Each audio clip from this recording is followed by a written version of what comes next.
नाज़रीन अस्सलाम वालेकुम। नाज़रीन डॉक्टर दानिश प्रोग्राम जवाब चाहिए के साथ हाजिर है। नाज़रीन सबसे पहले तो तमाम मुसलमान और ख़ास तौर पे पाकिस्तानियों को रमज़ानुल मुबारक जो है वो मुबारक हो। मैं सबसे पहले नाज़रीन आज एक आप देख रहे होंगे मुख्तलिफ़ जगहों पे मुख्तलिफ़ शो पे एक लेटर लिखा है जनाब रज़ा रब्बानी जो फॉर्मर चेयरमैन सेनेट थे। वो लेटर बहुत इम्पॉर्टेंट है और उस लेटर में जो चंद बातें हैं वो बहुत ही इम्पॉर्टेंट है। आप देख सकते हैं उस लेटर को जो उन्होंने प्रेस रिलीज़ दी, उसमें दो तीन चीज़ें बड़ी इम्पॉर्टेंट हैं। मैं पूरा नहीं पढ़ रहा हूँ, मैं दिखा रहा हूँ। उसमें उन्होंने बाज़ाब्ता तौर पर लिखा है कि IMF जो है वो एक तरीके से ईस्ट इंडिया कंपनी है। उन्होंने ईस्ट इंडिया कंपनी से इसको तशबीह दी है और उनका कहना है कि एक सर्विंग जो IMF का सर्वेंट था उसको जब आप गवर्नर स्टेट बैंक लगाएंगे और वही निगोशिएट करेगा और IMF से निगोशिएट करेगा और शराइत IMF उस पर लगाएगी, तो ये बताइए कि कॉन्फ्लिक्ट ऑफ इंटरेस्ट, यहाँ बहुत बड़ा कॉन्फ्लिक्ट ऑफ इंटरेस्ट सामने आ जाता है। बिल्कुल उन्होंने सही लिखा है। दूसरा जो सबसे इम्पॉर्टेंट बात है, सबसे अहम बात है, वो ये है कि पाकिस्तान की जो फाइनेंशियल सॉवरेनिटी है और नेशनल सिक्योरिटी है has been compromised by IMF। इसका मतलब ये है कि पाकिस्तान की जो इस वक्त फाइनेंशियल सीक्रेसी है वो एक ऐसे शख्स के पास आ जाएगी जो IMF का आपका मुलाजिम रहा है 18 साल और 2 साल वो वर्ल्ड बैंक का मुलाजिम रहा है। तो उसकी वफादारियाँ किसके साथ होंगी। और इसके साथ साथ एक और मैं तस्वीर दिखाना चाहता हूँ कि IMF के चीफ इकोनॉमिस्ट हैं जो इंटरनेशनल मॉनेटरी फंड की वो चीफ इकोनॉमिस्ट है, वो एक इंडियन है और वो गीता गोपीनाथ है। इसकी तस्वीर मैं दिखा रहा हूँ, ये चीफ इकोनॉमिस्ट है। तो सोचिए IMF को इस वक्त जो सुपरवाइज कर रहा है वो इंडियन है, तो उसका इंटरेस्ट क्या होगा और उसके नीचे ये काम करते रहे हैं। इसी तरीके से एक ये इसके बाद में एक और तस्वीर दिखाना चाहता हूँ और वो ये है, और ये भी आप सोशल मीडिया में देख रहे होंगे किसी न किसी तरीके से, कि जनाब डॉक्टर हफीज शेख जो कि पाकिस्तान में तकरीबन 40 साल से नहीं है, इस मुल्क में नहीं होते हैं वो, क्योंकि वो टैक्स पेयर ही नहीं है। अगर आप देख लें उनका 2006, 7, 8, 9 तो उसमें वो उनका ज़ीरो टैक्स पेयर है। और वो उनका ये कहना है कि उनके लॉ ये है कि वो यहाँ रहते ही नहीं है तो फिर वो यहाँ टैक्स क्यों पे करेंगे। बिल्कुल सही कहते हैं वो, जब यहाँ 180 दिन वो रहते नहीं है तो फिर टैक्स क्यों पे करेंगे। एक ऐसा शख्स जो कि पाकिस्तान में नहीं रहता गुज़िश्ता 40 साल से और जो यहाँ का टैक्स पेयर ही नहीं है और जिसकी जो बिजनेस करता है एक इंडियन फर्म के साथ, इंडियन पार्टनर के साथ, वो मैं आपको तस्वीर दिखाता हूँ। उसमें ये जनरल पार्टनर है डॉक्टर अब्दुल हफीज शेख, आप देख रहे होंगे। इसके साथ साथ प्राग सक्सेना जो CA हैं उनके वो भी हैं जो इंडियन हैं। इसके अलावा विवेक सेठ ये भी एक पार्टनर है।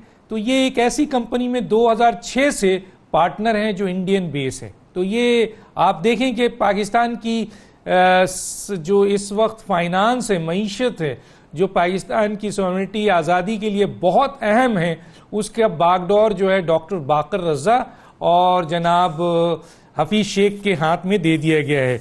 और एक और तस्वीर दिखाता हूँ कि यही हफीज शेख है जो यूसुफ रज़ा गिलानी से अपने CEO को मिलाने के लिए लाए थे जब यूसुफ रज़ा गिलानी वजीर आजम थे। जो उसमें लिखा है प्राग सक्सेना कॉर्न prime minister Yousuf Raza Gilani at his residence to discuss investment opportunities in Pakistan with the PM and doctor Abdul Hafeez Shaikh finance minister. So finance minister थे और अपने पार्टनर को वो लेके आए थे पाकिस्तान में इन्वेस्टमेंट के लिहाज से एक इंडियन को। तो ये चंद चीज़ें मैंने आपको दिखाई हैं, और भी बहुत चीज़ें, लेकिन मैं चाहता हूं मैं अपने मेहमानों का तारुफ कराऊं और उसके बाद आज इस बहस को स्टार्ट करते हैं। मेरे साथ हैं जनाब एजाजुल हक साहब, सरबराह मुस्लिम लीग ज़िया, आपका बहुत शुक्रिया सर आपने ज्वाइन किया।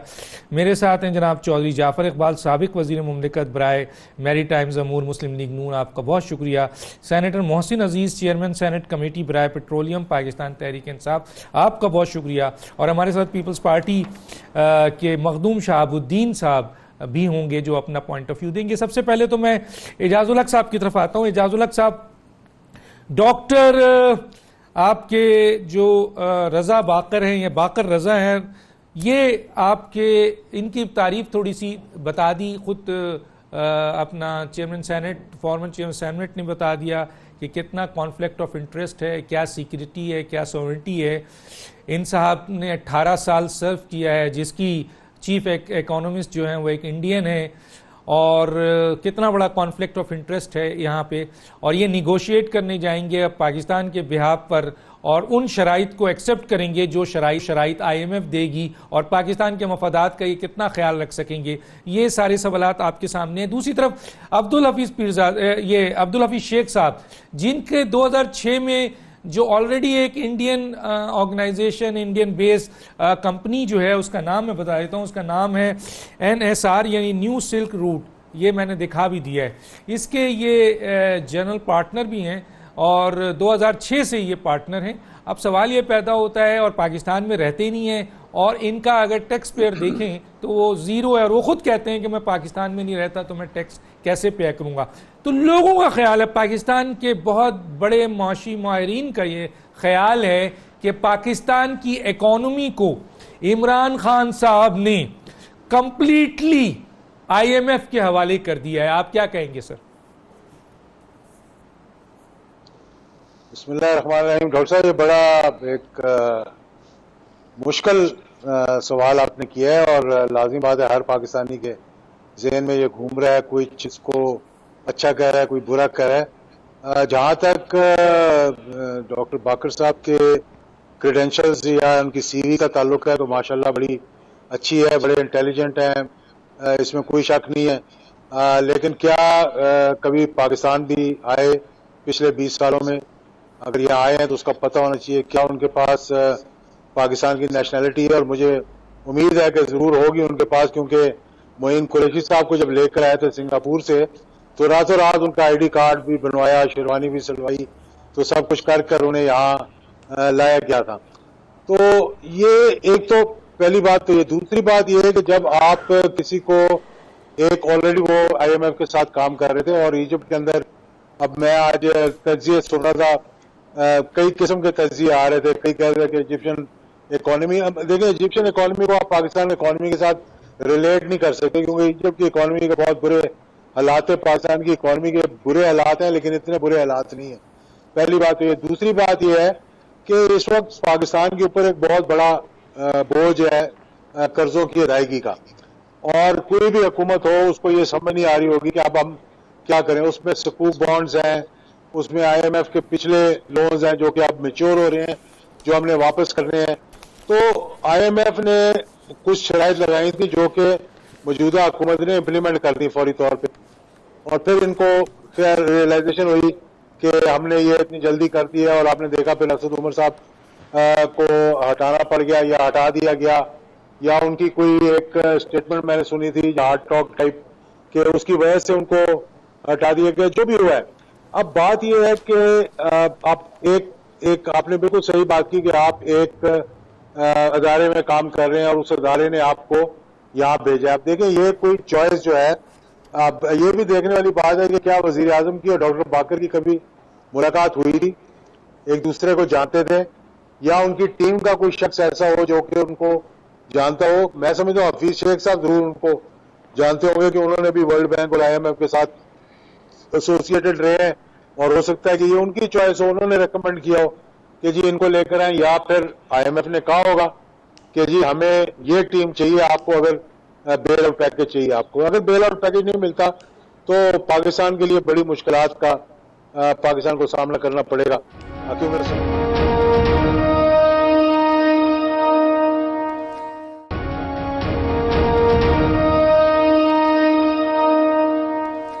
मैं जरा पहले आ जाता हूं सेनेटर मोहसिन अजीज साहब के पास। सेनेटर मोहसिन अजीज साहब, आप कैसे देखते हैं इसको? देखिए, बात यह है कि वैसे तो आइडियली स्पीकिंग जिस तरीके से असद उमर साहब, उनको मैं ज़ाती तौर पे जानता भी हूँ, पसंद भी करता हूँ, जिस तरीके से वो इकॉनमी को लेकर चल रहे थे, मेरा ख्याल है उनको थोड़ा सा टाइम और देना चाहिए था। और मेरा ख्याल है वो डिफ़िकल्ट जो डिसीजंस को पाकिस्तान को चाहिए थे वो उन्होंने ले रहे थे। लेकिन बहरहाल देखिए, ये एक लीडरशिप की जो है चॉइस है, उस पर मैं ज़्यादा कमेंट नहीं कर सकता, लेकिन ये ज़रूर कहता हूँ कि इनको थोड़ा सा टाइम मिलना चाहिए था। बहरहाल बाकी जो चीज़ है वो ये है कि देखिए, आप दो आदमियों के जिक्र कर रहे हैं। इस वक्त आपको मालूम होना चाहिए कि ये मुल्क जो है एक इकोनॉमिक क्राइसिस, बल्कि एक इकोनॉमिक और फाइनेंशियल इमरजेंसी से गुजर रहा है। अब अनप्रेसिडेंटेड किस्म के हालात हैं, उसमें अनप्रेसिडेंटेड किस्म के जो है फैसले करने पड़ते हैं।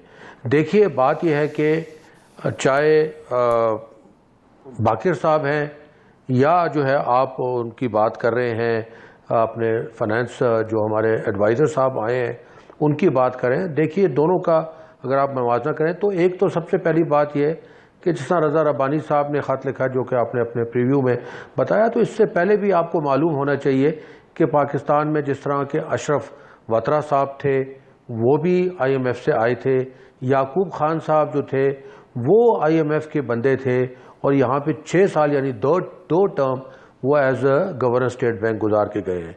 अब बात यह है कि देखिए, बाकी रज़ा साहब पाकिस्तानी हैं, उनके लॉयल्टी ज़रूर ठीक है जिस वक्त के वो IMF के साथ होंगे।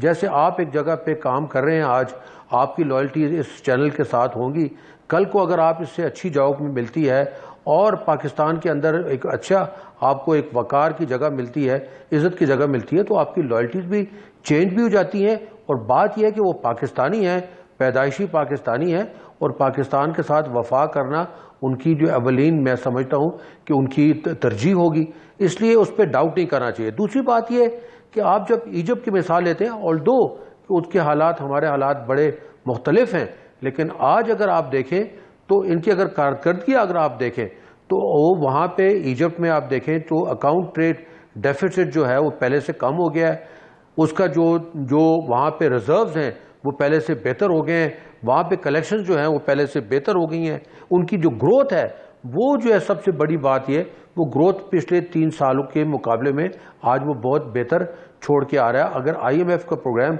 वहाँ गया है तो ज़रूरी नहीं है कि IMF का प्रोग्राम जो है एक मुल्क को तबाह करने के लिए जाता है।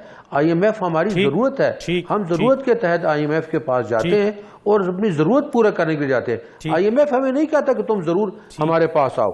अब बात यह है कि देखिए, हमें ये देखना है कि पाकिस्तान में जो अभी इस वक्त डिसीजन लिए जा रहे हैं, अब पाशा हफीज़ साहब का जो हमने फैसला किया है वो भी एक पहले यहाँ पे काम करते रहे हैं, अब मैं समझता हूँ कि वो इस हालात में हैं, वो हो सकता है कि कुछ बेहतरी कर ले आए।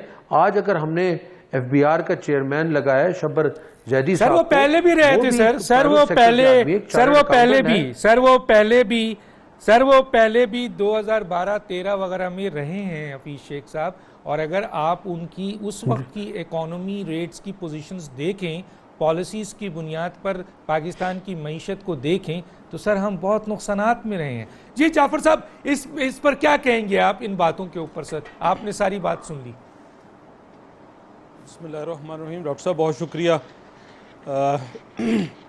मोहसिन अजीज़ साहब के साथ मेरी शनासाई भी है और हम इकट्ठे जब हमारी हुकूमत थी और मोहसिन साहब सेनेटर थे तो बहुत सारी मीटिंग्स के अंदर, बहुत सारे प्रोग्रामों के अंदर मैंने इन्हें सुना भी, इनके नज़रियात से, इनकी सोच से और इनके कारोबारी बैकग्राउंड से भी वाकिफ़ हूँ। पहली बात तो ये कि अभी जो मोहसिन अजीज़ साहब बात कर रहे हैं वो बेचारगी में कर रहे हैं, वो अपने दिल की बात नहीं कह पा रहे। उन्होंने दबे लफ्ज़ों में कहा कि असद उमर साहब को और वक्त मिलना चाहिए था। इसका मकसद ये है कि वो अपने कप्तान के इन फैसलों से मुतमिन नहीं हैं और उसके ऊपर वो किस हद तक जा सकते हैं, कितना इख्तलाफ कर सकते हैं। उनके पास पार्टी के अंदर जो हमें ताने देते थे कि शहनशाहियत है नून लीग के अंदर, आज शहनशाह मुअज़्ज़म और शहनशाह आज़म बैठे हैं जो इन सब से पूछते नहीं, जिनकी 10-20 साल इस पार्टी के साथ जद्दोजहद है या कंट्रीब्यूशन है। मोहसिन अजीज़ साहब हमारे वज़ीर ख़जाना क्यों नहीं हो सकते? नुमान वज़ीर साहब इनके साथ सेनेट में है, वो वज़ीर ख़जाना क्यों नहीं हो सकते? वो इसलिए PTI के हैं, वो पाकिस्तानी हैं, वो कारोबारी हैं, बहुत बड़े बिजनेस एम्पायर चलाते हैं, लेकिन खान साहब को उनके अंदर वो अहलियत नज़र नहीं आती। आपने डॉक्टर साहब बारहा पूछा इजाज़ुल हक साहब से भी कि हमारे मुल्क की राज और हमारे नेशनल इंटरेस्ट किस हद तक कंप्रोमाइज़ होंगे, तो मैं तो ये भी मोहसिन अजीज़ साहब से जानना चाहूँगा कि बाकिर रज़ा साहब के पास नेशनलिटी कौन सी है, ये भी ज़रा बता दें। हफीज़ शेख साहब के पास कौन सी नेशनलिटी है? अगर ड्यूल नेशनलिटी है तो फिर मुझे ये अर्ज़ करने दें कि अगर कौमी असम्बली का और सेनेट का मेंबर ड्यूल नेशनल नहीं हो सकता तो फिर आपने मशीर ख़जाना ड्यूल नेशनल कैसे बना लिया? फिर आपने एक ऐसे शख्स को जो ड्यूल नेशनल है उसे गवर्नर स्टेट बैंक कैसे रातों रात लगा दिया? कौन सी मुशावरत हुई, किस कैबिनेट मीटिंग में और किस पीटीआई के फोरम पे? चले छोड़िए, आप बाकी सब को छोड़िए, ना मशवरा कीजिए, पीटीआई का कोई फोरम बता दें, कोई एक मुशावरत बता दें, इनको भी टीवी से या किसी ट्वीट से ये इतला मिली होगी। और मैं डॉक्टर साहब इससे भी पीछे जाना चाहूँगा, शायद ये बात बहुत बड़ी बात मैं कहने लगा हूँ। जब मियाँ नवाज शरीफ ने चाइना का दौरा किया वज़ीर आज़म बनने के बाद, जब सी पैक की बात होने लगी, जब वो बात आगे बढ़ी और फिर उसके बाद चाइनीज़ प्रेसिडेंट पाकिस्तान तशरीफ़ लाने की तैयारी करने लगे, डेट अनाउंस हो गई, तब भी इस मुल्क का जो इंटरेस्ट है वो कंप्रोमाइज़ हुआ था। आज अगर मंजूर पश्तीन के जो है स्पॉन्सर ढूंढे जा रहे हैं तो मैं कहूँगा कि डी चौक का जो धरना था उसके स्पॉन्सर भी ज़रा ढूंढिए और वो भी सामने लाइए। वो जिन्होंने कौमी असम्बली के जंगले तोड़ के और ताहिरुल कादरी साहब के लोगों को अंदर भेजा था वो भी ढूंढिए। और उस दिन से ये काम इसका आगाज हुआ था। सर रिलेटेड नहीं है, आज आगे सर रिलेटेड नहीं है, सर रिलेटेड नहीं है सर, हम फाइनेंस पे बात कर रहे हैं, रिलेटेड है। सी पैक को रोकना था और चाइना, रूस, तुर्की, पाकिस्तान का जो मुत्हिद होके अफगानिस्तान के मसले को हल करना था, उसको रोकना था। अभी तो इसका मतलब है कि हफीज शेख और डॉक्टर बाकर रजा को ये लाए हैं सीपैक रोकने के लिए लाए हैं। ये सिर्फ निक्के का फैसला नहीं है, इसमें निक्के के अब्बा भी शामिल होंगे यकीनन। और ये फैसला सारा जिस अफगानिस्तान का मसला चाइना, रूस, तुर्की, पाकिस्तान में से निकल के आज वो सऊदीया, दुबई, अमेरिका और पाकिस्तान बैठे हल कर रहा है। सऊदी और दुबई का क्या इंटरेस्ट है अफगानिस्तान के अंदर? कौन से स्ट्रेटेजिक मामलात उनके वाबस्ता हैं? रूस के वाबस्ता हैं, तुर्की के वाबस्ता हैं, पाकिस्तान के वाबस्ता हैं। मैं जरा आज IMF और स्कीम के हवाले से बात करना चाह रहा हूं। डॉक्टर साहब आखिरी फिक्रा, 2016 में मियां नवाज शरीफ की टीम ने IMF को खुदा हाफिज कह दिया था। हमने अपनी टैक्स कलेक्शन बढ़ाई थी और ये तारिक बाजवा साहब ने बतौर चेयरमैन FBR भी काम किया है और बेहतरीन काम किया है, टारगेट्स को अचीव किया है। और फिर स्टेट बैंक के गवर्नर के तौर पर भी उन्होंने बेहतरीन काम किया है। ठीक है सर, मैं एक छोटा सा ब्रेक लूंगा और फिर मखदूम शहाबुद्दीन साहब से भी उनकी राय लेते हैं और फिर आगे चलते हैं। एक छोटा सा ब्रेक।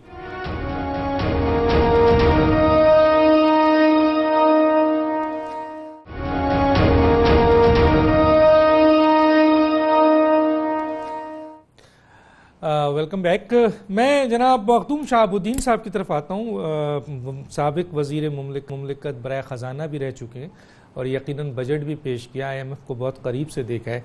सर ये जो दोनों हजरात आए हैं, हफीज शेख साहब 2 दफ़ा आ चुके हैं, उनकी कारकर्दगी जो है वो अच्छी नहीं है पाकिस्तान के मुआशी ग्राफ में।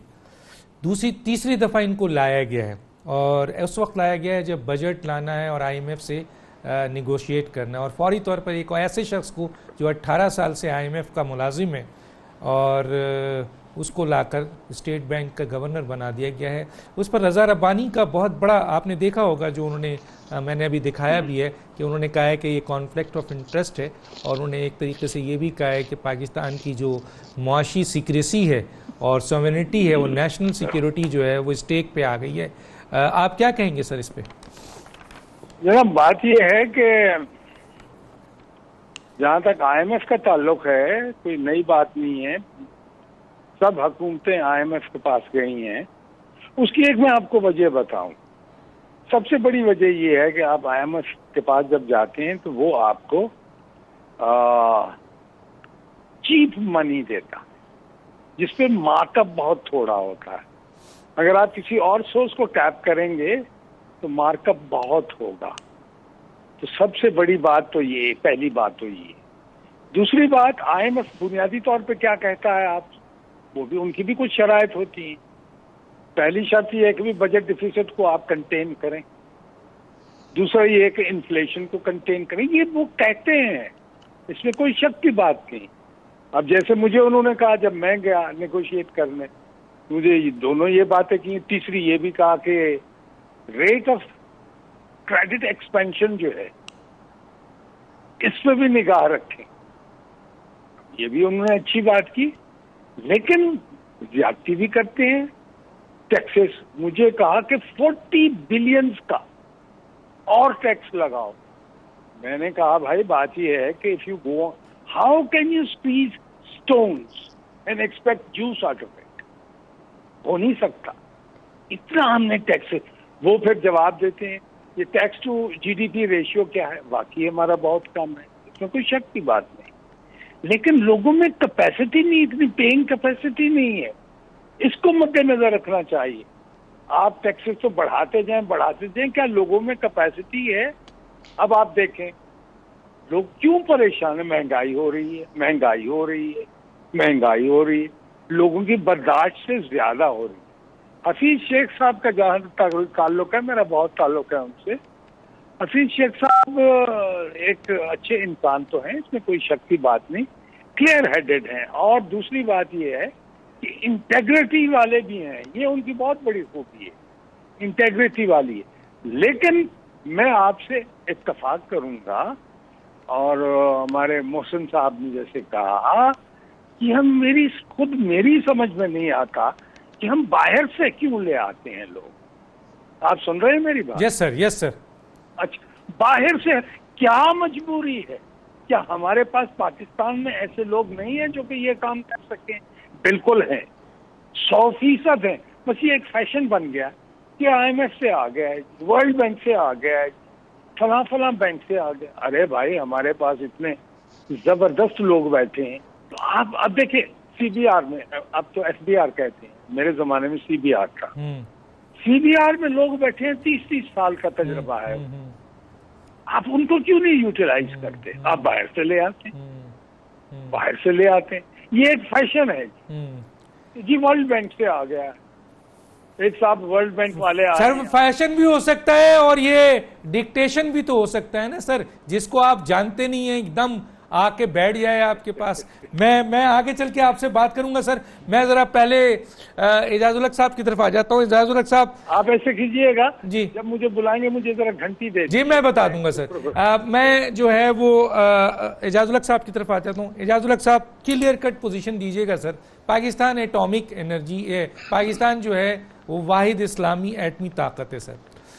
न्यूयॉर्क टाइम्स में मैंने पढ़ा था सर, न्यूयॉर्क टाइम्स में मौजूद था सर, जिसको अनवर बेग साहब ने भी कोट किया था सर, कि पाकिस्तान अगर डिफ़ॉल्ट में जाएगा, अगर इसका कर्जा एक्सटर्नल डेट जो है वो 90 से ऊपर हो जाए, तो एक्सटर्नल अगर वो जाता है डिफ़ॉल्ट में, और यही IMF और वर्ल्ड बैंक की डिमांड होगी, और उन्हीं की बुनियाद पर बैनुल-अक़वामी ताकतें आपसे एटॉमिक आपकी पावर को ख़त्म करेंगे। तो सर आज 102 बिलियन डॉलर एक्सटर्नल डेट है। IMF फिर आ गया है, IMF के नुमाइंदे आ गए हैं,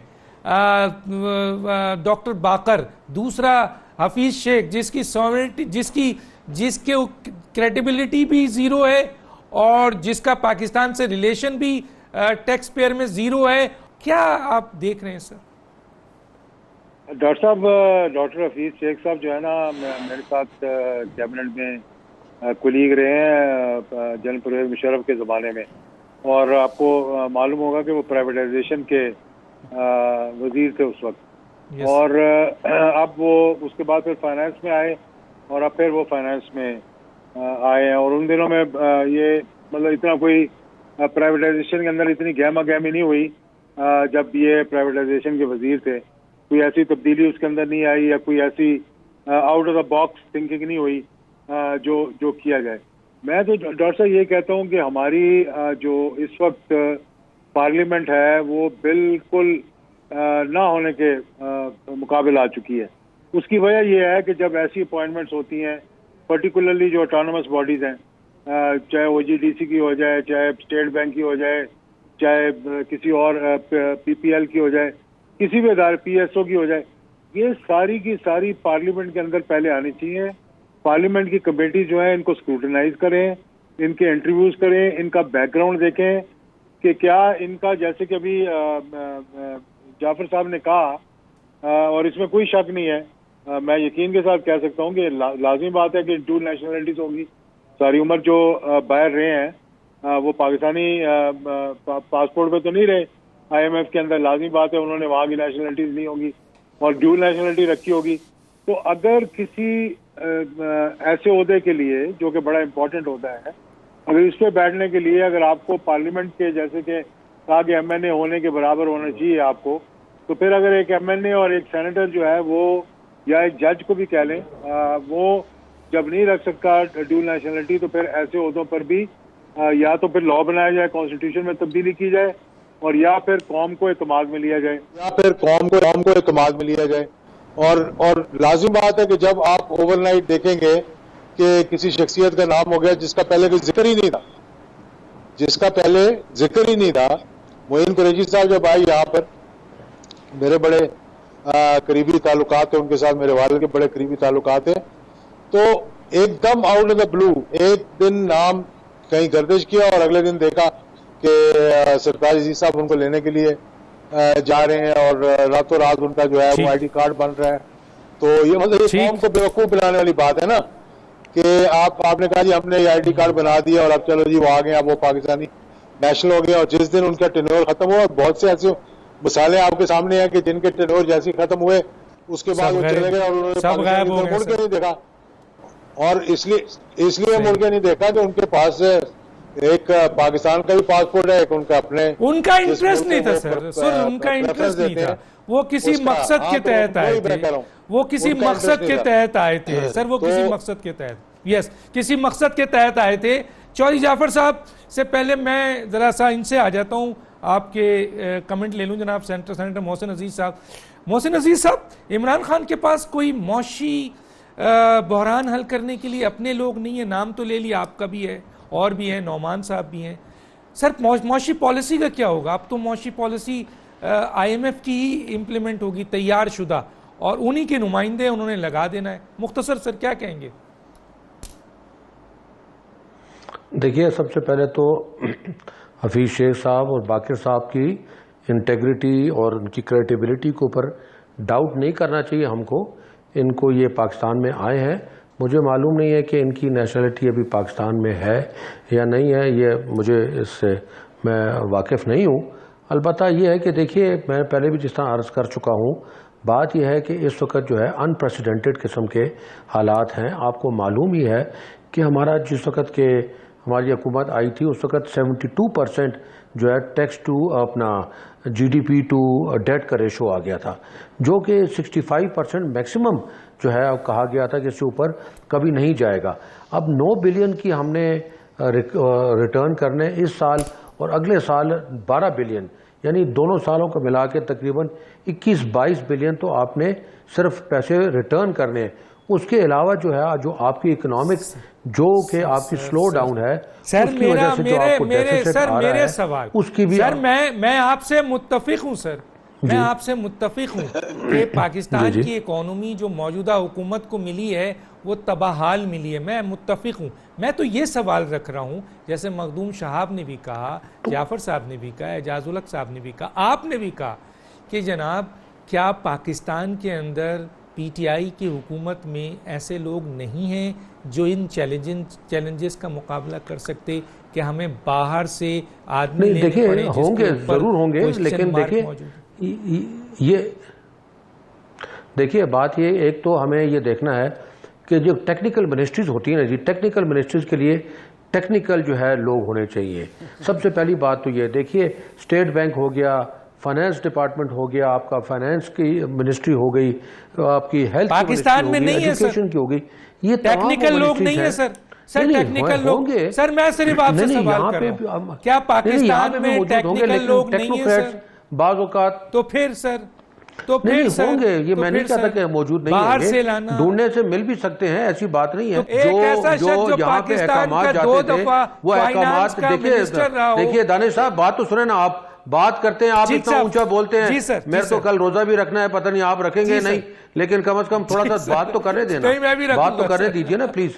बात यह है कि जी देखिए, जो बाकी जो उनको लाए हैं, स्टेट बैंक के गवर्नर को जो चेंज किया है, उसकी वजूहात थी, उसकी वजूहात में अगर आप चाहेंगे मैं डिटेल में चला जाऊंगा, लेकिन उसकी बहुत सी वजूहात है।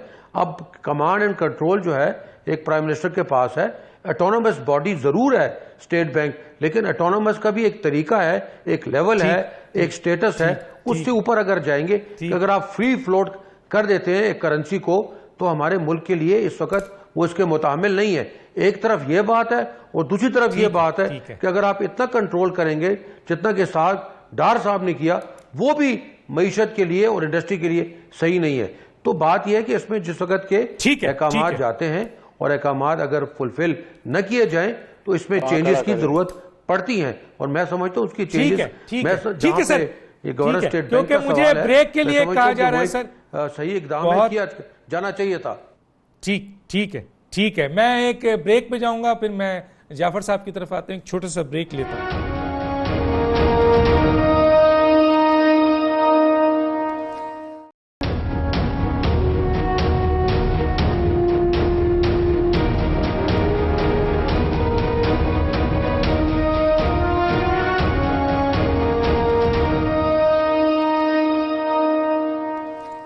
Welcome back.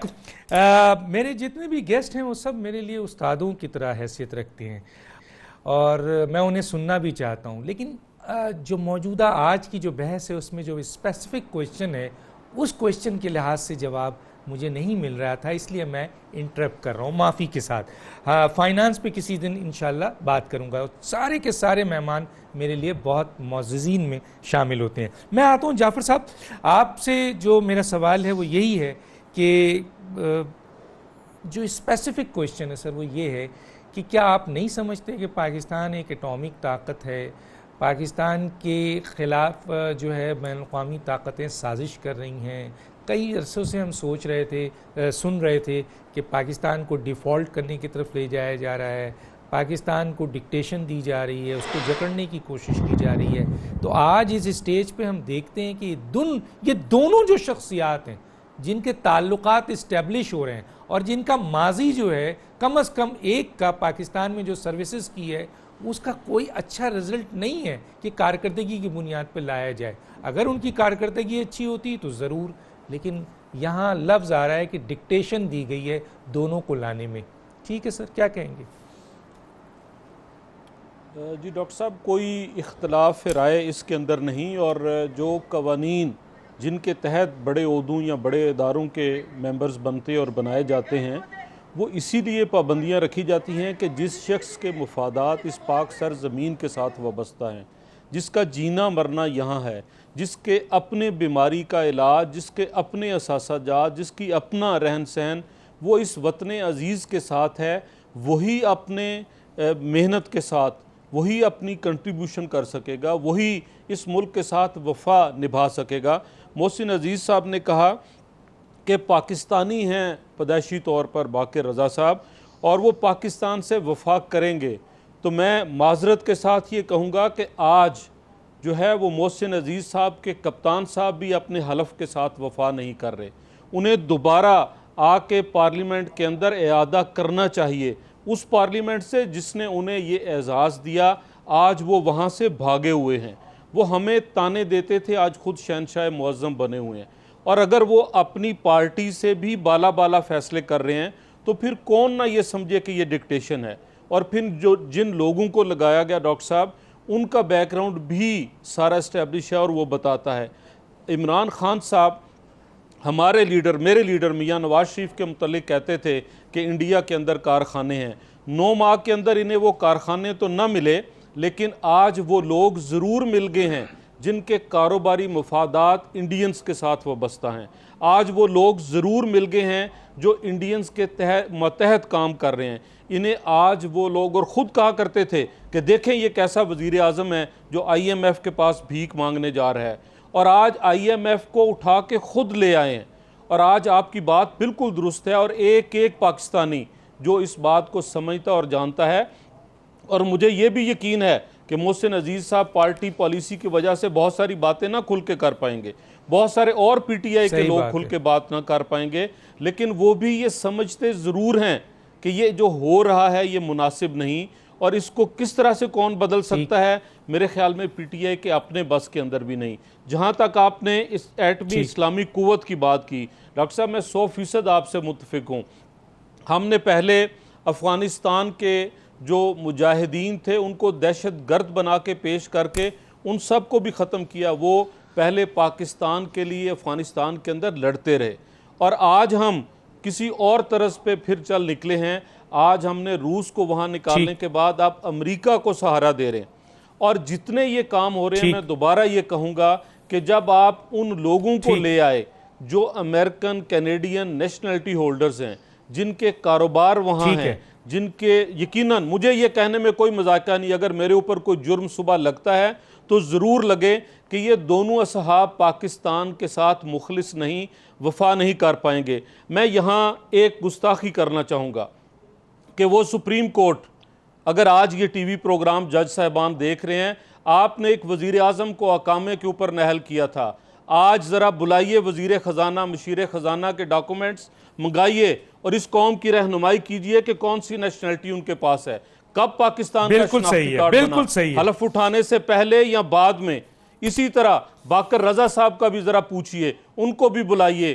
क्या एक इदारा इतना बड़ा जिसके सारे मुफादात मेरे 22 करोड़ लोगों के वाबस्ता हैं, फैसले हुए हैं, बिल्कुल शनाख्ती कार्ड मिला, ऐसे फैसले किसने हलफ दिया, और ये भी जरा सामने ला के रख दीजिए अगर आप इस वतन से मोहब्बत करते हैं।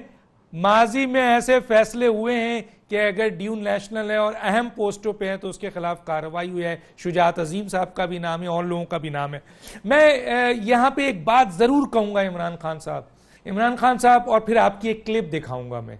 इमरान खान साहब, आप ये जो मोहसिन अजीज जैसे लोग हैं, ये जो आपके सेनेटर नोमान जैसे लोग हैं, ये हीरा लोग हैं, ये पाकिस्तान के, ये आपकी पार्टी के असासा हैं जिन्हें फाइनेंस का बहुत तजर्बा है, और ये पाकिस्तान के वफादार भी हैं, पीटीआई के वफादार भी हैं। इमरान खान साहब आपके भी वफादार हैं। जितनी मेहनत और पाकिस्तान की मुआशी पॉलिसी को ये अच्छा बना सकते हैं, यकीन मानिए इमरान खान साहब, ये दोनों लोग जब एक्सपोज होंगे तो फिर आप कहां खड़े होंगे, ये सोच लीजिए आप।